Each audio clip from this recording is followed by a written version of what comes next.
বিষয় বলেছেন, খুব বেশি কিছু বলার অবকাশ নেই।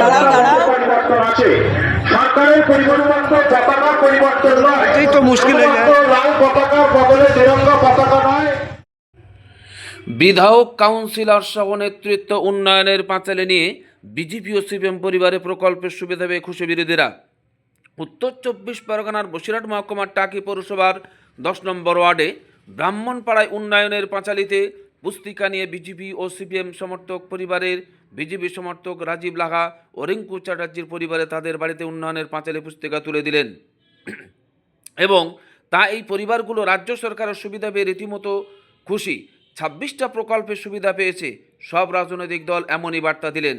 বিজেপি পরিবার ও সিপিএম পরিবারের হাতে উন্নয়নের পাঁচালী তুলে দিলেন খোদ বসিরহাট দক্ষিণের বিধায়ক সপ্তর্ষি বন্দ্যোপাধ্যায়। টাকি টাউন হলে তৃণমূল কংগ্রেসের 10 নম্বর ওয়ার্ডের কাউন্সিলর ও সভাপতি সীমা মুখার্জি, কাউন্সিলরের মনোরঞ্জন পাত্র, বসিরহাট সাংগঠনিক জেলার মহিলা সভানেত্রী সবিতা রায়, সহসভাপতি শুভ্রা ঘোষ বসু, মিঠু দে, অসিত মজুমদার, কৌশিক দত্ত, রানা দাস সহ তৃণমূল নেতৃত্ব এদেরকে উন্নয়নের পাঁচালী পরে শাসক ও বিরোধী রাজনৈতিক মতাদর্শকে পরিবারে গিয়ে উন্নয়নের পাঁচালী তুলে দিলেন বিজেপি কর্মী রাজীব লাহা ও রিঙ্কু চ্যাটার্জি। বলেন, আমরা সরকারি প্রকল্পের সুবিধা পেয়ে খুশি। রূপশ্রী, কন্যাশ্রী, লক্ষ্মী ভাণ্ডার, সবুজ সাথী সহ একাধিক প্রকল্পের সুবিধা পাচ্ছে মানুষ। আমার পরিবারও এই সুবিধা পাচ্ছে, আমরা খুশি। সরকারি এই উন্নয়নের পাঁচালী যে কর্মসূচি দিয়ে আবার ফিরে এসেছে তাতে আমরা কৃতজ্ঞ। যেভাবে রাজ্য সরকার উন্নয়ন করছে এই কর্মসূচির জন্য আমরা আগামী দিনে আরও বেশি করে সুবিধা পাব। বসিরহাটের দক্ষিণে বিধায়ক সপ্তর্ষি বন্দ্যোপাধ্যায় টাকি টাউন হলে সভাপতি সীমা মুখার্জি বলেন, আজকের উন্নয়নের পাঁচালীতে সিপিএম, কংগ্রেস, বিজেপি সমস্ত পরিবারের সদস্যরা এসে মমতা বন্দ্যোপাধ্যায়ের এই প্রকল্পের কর্মসূচিতে তারা পালন করছেন। এই প্রকল্পের সুবিধা বিরোধী দলের পরিবারের সদস্যরা পাচ্ছেন।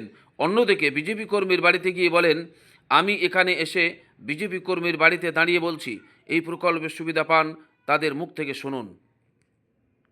যেটা হচ্ছে সেটা সর্বধর্মের সমন্বয়ের বার্তা।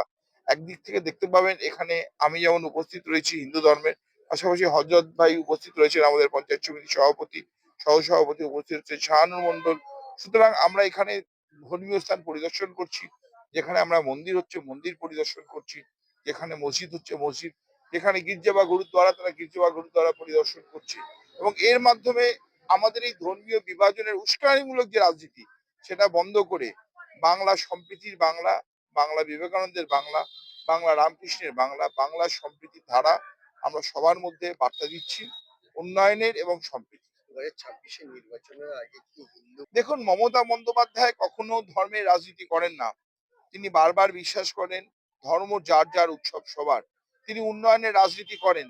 ধর্মস্থানের জন্য যারা ধর্মীয় প্রচারক তারা ধর্ম করবে, কিন্তু তিনি জাতি, ধর্ম, বর্ণ নির্বিশেষে মানুষের উন্নয়ন করেন। তিনি একধারে এখন গঙ্গাসাগরকে উন্নত করেছেন। আপনি লক্ষ্য করবেন গঙ্গাসাগরে যারা তীর্থ করতে এসেছেন সারা ভারতবর্ষের মানুষ, তারা কতটা তার প্রতি কৃতজ্ঞতা প্রকাশ করেছে তাদের কাছ থেকে খোঁজ নিলে জানবেন। ঠিক তার পাশাপাশি তিনি ফুরফুরা শরীফের উন্নতি করেছেন। মমতা বন্দ্যোপাধ্যায়ের মানে ধর্মের প্রতীক, তিনি ধর্মের ঊর্ধ্বে কর্মকে নিয়ে গেছেন। অবশ্যই উভয় ধর্মের সমন্বয় এবং সর্বধর্মের সমন্বয়ের বার্তা তার কর্মের মাধ্যমে প্রতিফলিত হয়। 15 বছর আগে বার্তা যে উন্নয়নের আমরা তুলে ধরছি তা মূলত 15 বছর আগের থেকে বিগত 15 বছরে যে নতুন নতুন পরিকল্পনা এসছে, মা মাটি মানুষের সরকার, জন্ম থেকে শুরু করে মৃত্যু, শিশু সাথী থেকে শুরু করে সমব্যথী, যে 94টা প্রকল্প এনেছে সেই প্রকল্পের কথাই মানুষকে আর একবার মনে করিয়ে দেওয়ার জন্য আমাদের এই সংলাপ যাত্রা। বামফ্রন্টের কি ব্যর্থতাই কি আপনাদের কাছে উন্নয়নের? দেখুন, ব্যর্থতার দুটো দিক রয়েছে। বামফ্রন্টের ব্যর্থতা, দ্বিতীয়ত বিজেপি যে সাম্রাজ্যবাদী শক্তি, যারা বিপদকামী শক্তি, যারা গরিবকে আরো গরিব করছে, জিএসটির নামে মানুষকে লুট করছে, যারা এসআইআর এর নামে একটা খেটে খাওয়া মানুষকে আবার ভিড়ে দাঁড় করাচ্ছে, সবকিছুর বিরুদ্ধেই আমাদের প্রচার। একদিক থেকে বামফ্রন্ট আমল থেকে বাংলায় কতটা আজকে উন্নতি হয়েছে তার যেমন প্রচার আমরা করব, তার পাশাপাশি বিজেপি আমাদেরকে যেভাবে ক্ষতি করছে, 100 দিনের টাকা, ঘরের টাকা, কাজের টাকা বন্ধ করে দিয়ে বাংলাকে পেটে নয় ভাতে মারার চেষ্টা করছে, তার পাশাপাশি একটা শীতের দিনে ধান তোলার সময় এই সময় মানুষ ধান তুলবে নাকি তারা সাম্রাজ্যবাদী বিজেপির আঘাতে এসআইআর করার জন্য তাদের নাম তোলার চেষ্টা করবে? তারা গণতন্ত্রের অধিকার মানুষের খর্ব করার জন্য চেষ্টা করেছে, সেটা প্রচার করার জন্যই আমাদের এই সংলাপ।